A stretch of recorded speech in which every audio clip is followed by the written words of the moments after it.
Encontrei a quem busquei, quem faz feliz meu coração. Tua palavra, teu corpo e sangue, o teu amor. Proclamação do Evangelho de Jesus Cristo segundo Marcos. Glória a vós, Senhor. Naquele tempo, os discípulos tinham esquecido de levar pães. Tinham consigo na barca um só pão. Então, Jesus os advertiu: prestem atenção e tomem cuidado com o fermento dos fariseus e com o fermento de Herodes.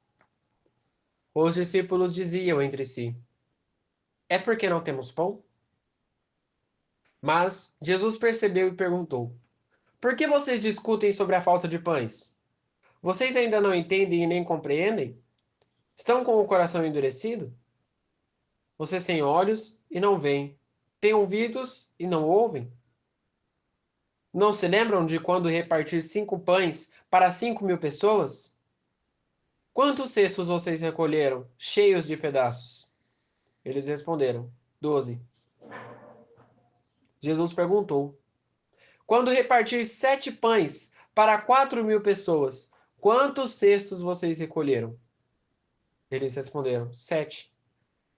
E Jesus disse: e vocês ainda não compreendem? Palavra da salvação. Glória a vós, Senhor. Meus irmãos e minhas irmãs, que as palavras do Santo Evangelho perdoem os nossos pecados. Amém. Caríssimos irmãos e irmãs, todas as vezes que nós pedimos a Deus, nós pedimos com a certeza de que nós vamos ter aquilo que nós precisamos. Bem, geralmente é isso. A gente pede na certeza de que a gente vai receber. Até porque, como eu falei no Evangelho de ontem, nós precisamos dessa certeza. Jesus disse, e eu vou repetir, ele não negará as almas que confiarem na sua infinita misericórdia. Nós precisamos confiar. Mas tem muitas vezes, tem raras vezes, em que a gente duvida da capacidade de Deus na nossa vida. Que a gente duvida da capacidade do Divino Espírito Santo na nossa vida. Eu assisti recentemente o filme Titanic. Que vocês vão falar, não tem nenhuma comparação com o Evangelho de hoje, ele está falando abobrinha. Mas entendam uma frase. O dono do barco, quando ele entra dentro do barco, o que ele diz? Nem Deus afunda este navio. Pode catar lá no filme. Tem um resumo muito interessante que ele diz assim, ele diz exatamente essa frase, e aí termina o filme com o navio afundando.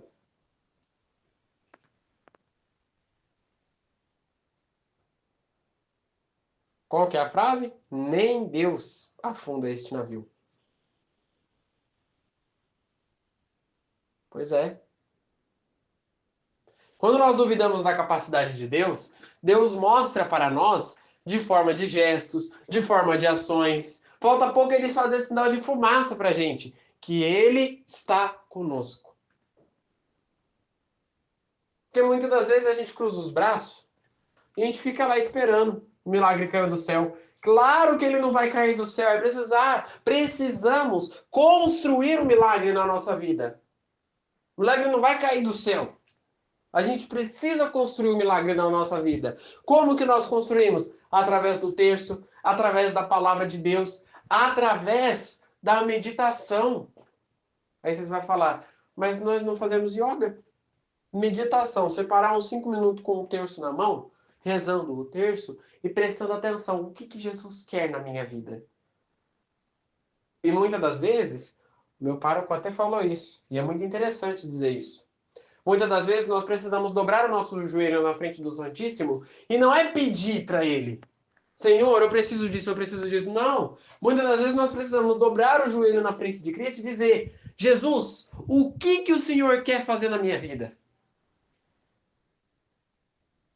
O que o Senhor precisa de mim? O que o Senhor quer que eu faça? é importante para nós, para que nós tenhamos um significado nesse mundo. Porque senão nós vamos ficar esperando um milagre cair do céu. Padre Léo já falou muito isso. Que Deus não vai ajudar aquele que ficar esperando sem fazer nada. Deus vai ajudar aquele que espera, mas que estiver na ação. Eu estou aqui esperando, mas enquanto eu espero o meu milagre, eu vou rezando, eu vou batalhando por aquilo que eu consigo, mas eu fico na expectativa do meu milagre. Não é parado sem fazer nada, é construindo. Aí a gente para de duvidar. Aí a gente para de desacreditar no milagre. E começa a ter mais certeza naquilo que nós falamos. Jesus deixa bem claro: nós não podemos comer do fermento dos fariseus. Por quê? Como que os fariseus eram? Duros de coração. Como que os fariseus eram? Duas caras.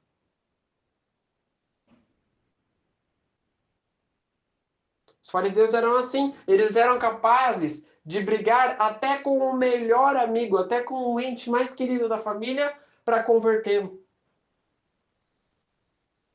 Porque na cabeça deles era o certo.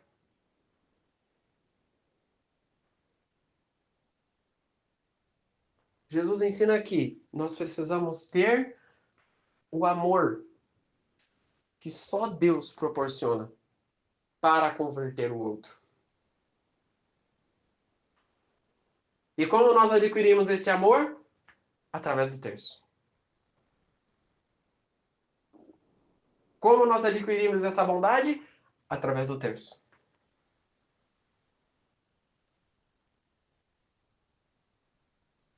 Coisa espetacular quando a pessoa fala: eu consegui curar a raiva que eu tinha contra aquele irmão. Eu consegui me converter mediante aquela raiva que eu tinha contra fulano de tal. E agora eu converso com ele como se fôssemos dois amigos. É isso, é a vida. Porque quando nós perdoamos a pessoa, quando nós exprimamos o perdão para outra pessoa, a pessoa tem duas ações para nos devolver. Ou ela vai devolver a gente com raiva, e isso já é o ressentimento instalado na nossa vida, coisa que eu falei para vocês esses dias. Ou ela vai devolver para a gente com compaixão. Sentiu pena. Se sentiu tocada pelo perdão.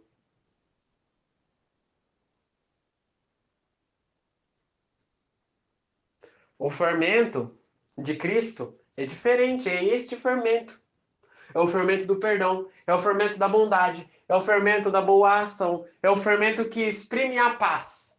Não é o fermento que exprime a guerra. É o fermento que cresce a esperança. Quando nós colocamos Cristo na nossa vida, quando nós colocamos o fermento certo na nossa vida, aquela coisa cresce e floresce, como num bolo. Se a gente coloca a medida certa de fermento no bolo, no horário certo, o fermento é uma coisa interessante, né?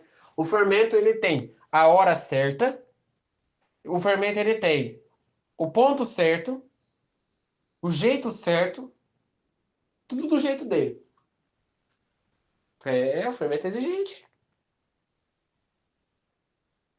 Cristo hoje faz a melhor comparação. Porque ser de Cristo exige desafios. Utilizar o fermento de Cristo exige desafios.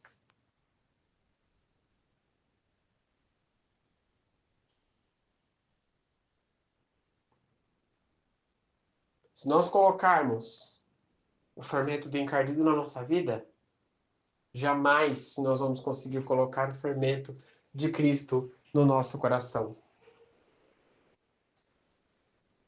Porque o fermento do encardido é muito mais fácil. Não precisa de manuseio. Você usa do jeito que você quiser, Coloca como que você quiser.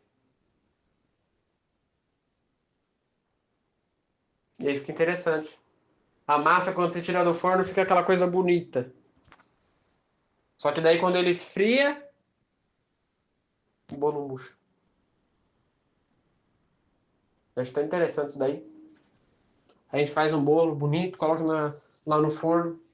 Aí aquele bolo cresce, a gente fala, olha que coisa gostosa.